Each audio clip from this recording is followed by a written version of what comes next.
Namaste. Hello, everyone. Welcome to Shal Gulhati, Shiva, and Mysticism for another episode of Monday with Mahadev. Recently, I was traveling from my town to another one, and I traveled by air. And I'm sure most of us have done air travel sometime or the other in their lives. And for many of us, it's a very frequent thing that we do, so frequent that the airline industry makes a list of frequent flyers. Anyway, so when we are seated in a plane, one of the first things we are asked to do is to fasten the seat belt. We have to fasten our seat belt before we take off into the flight, and we have to fasten it again when we are landing. And there is, of course, a third time that we may need to fasten it, which is when there is a lot of turbulence in the air, and all of us hope that we don't have to do that in those circumstances. But we know that these are the three times in air travel that we have to fasten the seat belt. And the air hostess will check each and every passenger if that has been done. So I thought of this as an analogy. When we are traveling by air, we love going into the sky 30,000 feet, 40,000 feet, looking at the clouds, looking at the mountains, looking at the landscape below, and it is great fun to be in a flight. So if we compare the flight to transcendence, and if we compare our air travel to one of trying to go into another realm of great flight, Udan, as we call it in Hindi. The word Udan means flight, and it is extensively used for the mystics when they are in a transcendent flight. So the analogy I thought of was that the seatbelt is something that keeps you anchored, moored, so that you may not fall around, so that you may be firm, ensconced. Therefore, this seatbelt, I thought, is like your dhyana, your meditation, or your way of worship, your prayer, your jap, your going to the temple, your being in solitude and contemplating consciousness, whatever be your method. In my case, it is meditation, dhyana. So the seat belt is like the act of dhyana itself, which keeps you firmly seated and at the same time brings you into flight. And we need this at the time of takeoff. When we are in one city, we are on the ground. This may be compared to our day-to-day life.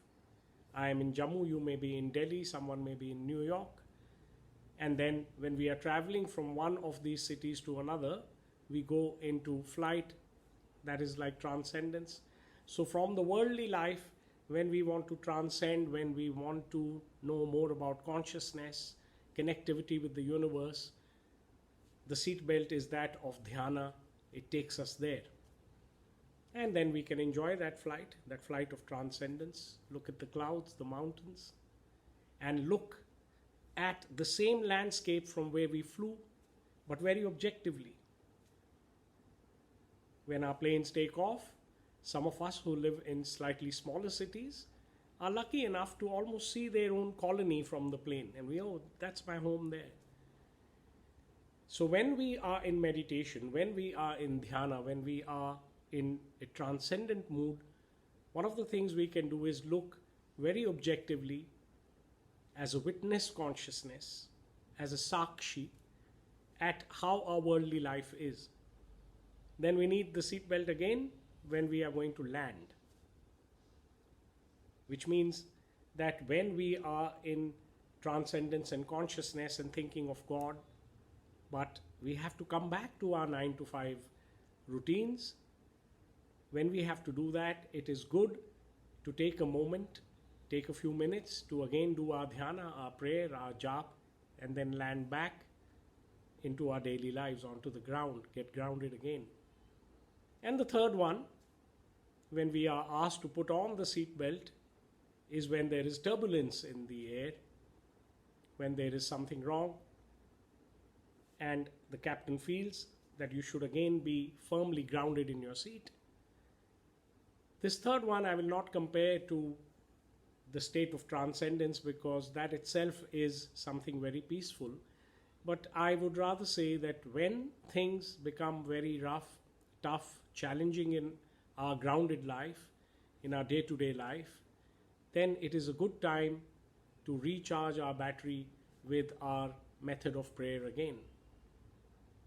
And Swami Vivekananda, who is my favorite, used to say this to his Guru Bhais and disciples, that I am always in God consciousness, I am always aware, but even then there are times when I sit in formal meditation to recharge my own self, to fasten the seatbelt again.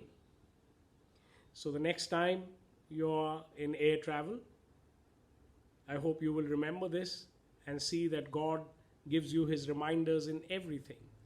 When you're fastening your seatbelt, you can think of it as getting moored in your deep consciousness to remain grounded and see all the ground reality from the sky of transcendence. Join me again next Monday, and I will be back with yet another Shiva wisdom for you.